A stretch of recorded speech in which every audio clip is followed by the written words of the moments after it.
Hey, this is Jose with Freedom Mentoring, and in this video, I'm going to teach you how to master your emotions.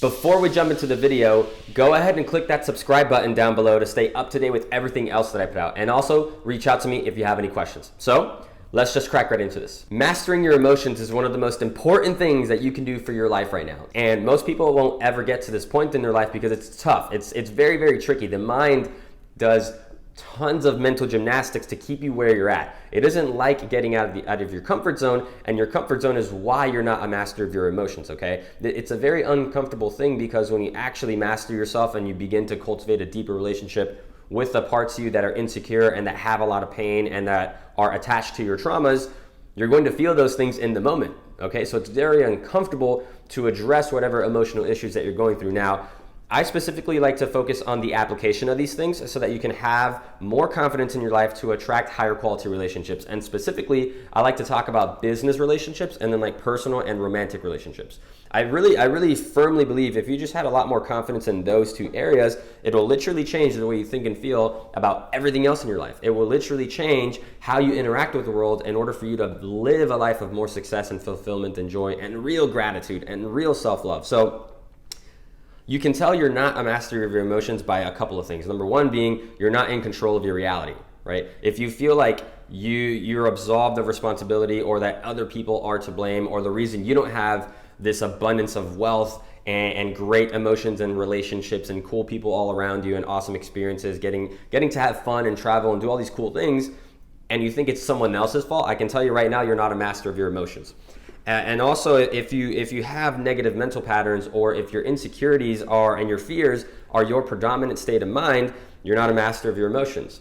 If you self-sabotage and you procrastinate on things, it's because you're not a master of your emotions.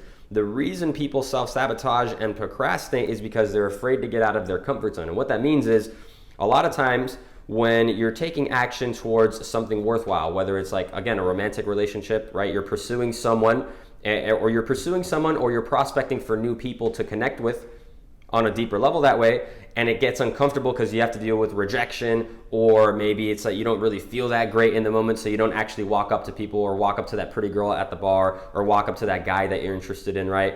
You don't feel emotionally excited, and so you don't do it. I'm telling you, you're not a master of emotions, because the reality of it is if you want to attract higher quality relationships, you're going to have to do them all the time consistently. Not just when you feel good, but even when you feel bad, okay? And the reason you don't do them when you feel bad is because you're not a master of your emotions. The way you master your emotions, you don't use an affirmation to do this, okay? Most people think that, this is traditional self-help, by the way. Most people think that if you just tell yourself that you are confident and you love yourself and you're worth it, you're a valuable person, and it's coming from a place of insecurity, then you're doing nothing for yourself. You're actually making the problem worse, okay? Like, in order for you to master your emotions, it's going to require you to address whatever insecurities and fears are coming up. And affirmation, there's a perfect metaphor analogy that I use to explain to my clients this, right? This is something that when I tell this to my clients, it's this. Whenever you use something like an affirmation or you try to like convince yourself that you are worthy and that you love yourself and all these things, what happens is it's kind of like going into your garden and plucking the weeds at the stem, okay? Because you don't want weeds in your garden. They'll choke out the rest of the plants. They'll choke out the flowers and the fruits that you're growing. Now, this is a good metaphor for life because a lot of people with the affirmations, what they're doing is they're plucking the weeds from the stem. When in actuality, what's going to happen when you do that is, you'll feel good temporarily, right? Your garden's going to look good temporarily because there's no weeds, but they'll quickly grow back. And that's where the issue is. And this is where the self-sabotage comes in, right? Because when you pluck them from the stem, you feel good, right? When you pluck your emotions or you put yourself in a temporary mental state of elation and excitement and enthusiasm, yeah, great. It might feel good temporarily, but a couple of weeks go by, maybe even a couple of days go by, and you go back to your comfort zone. You resort back to your average default state of mind. Now, that's why plucking it from the stem, that's why saying an affirmation is kind of bullshit, right? Affirmations are good once you're at a very high level state of mind, kind of like where I'm at right now, where even when I don't feel confident, I feel very confident. So when I actually tell myself affirmations, it actually works. I actually do put myself in a better state of mind because I am very confident. I understand myself to the core, and I'm not a perfect person. I have insecurities. I'm not perfect. I never was. I never will be. And I'm at such peace and centeredness and groundedness with who I am as a person. Affirmations actually do work. Now, if you asked me 2 years ago when I had major depression and anxiety and I tried to tell myself these affirmations, all it was doing was perpetuating that state of mind of depression and anxiety. It's almost like you're lying to yourself, and resistance is persistence. I talk about this all the time, by the way. Now, what you want to do, now coming back to the metaphor, what you want to do is you want to pluck the weeds from the root. Because when you pluck them from the root, it's going to be a little bit more work. You actually have to dig deeper into the ground and pull them out. And usually they're very much tangled into the rest of the garden, okay? So maybe you might even temporarily mess up some of the plants in that garden, but you can rest assured that those weeds will never grow back. And this is the same thing what it looks like in your emotional life and your emotional mastery. When you're dealing with your insecurities and your fears, whatever's controlling you, whatever's getting in the way of your success, you have to pluck them from the root. And that's going to require you to kind of sit down, really analyze yourself at a deep level, ask very difficult questions about why you can't take the right actions, why the fears and insecurities, why are you still holding on to these things?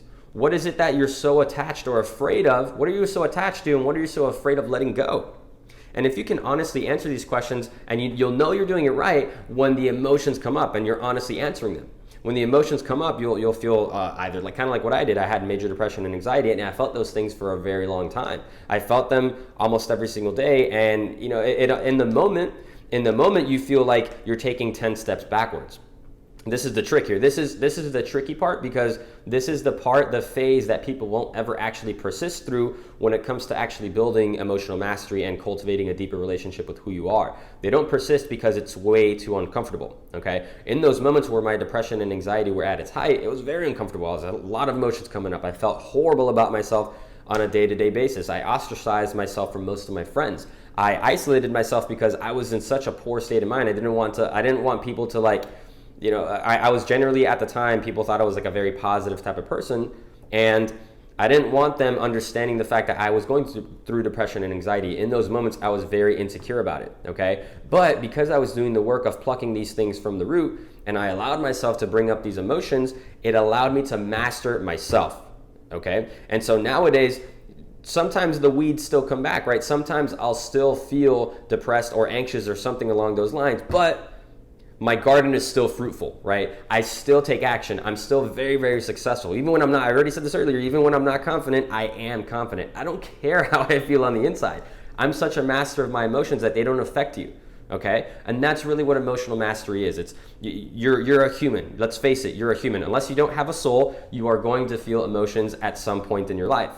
And if you mask those emotions and you try to hide from them and run from them, all you're doing is perpetuating the problem. So my whole point in this video is to really teach you and show you the fact that if you pluck your emotions and you begin to understand these things at the root cause, not plucking them from the stem using a simple affirmation or something trivial and silly like that, then you're not actually dealing with the problem, and you're not really progressing to a state of mind where you do have predominant confidence, abundance, self-love, respect for yourself, high levels of confidence in who you are deep down inside and your value as a person. That's what it looks like to master your emotions. And realistically, the only way you can ever really do that is if you understand yourself at a deep level and pluck the weeds from the roots. So hopefully that makes sense, and hopefully this really encourages you and inspires you to do the work and put yourself in an uncomfortable state of mind, so that way you can understand yourself at a very deep level and thus transfer to yourself to a reality and a mindset of complete abundance and confidence, right? This is all very subconscious work,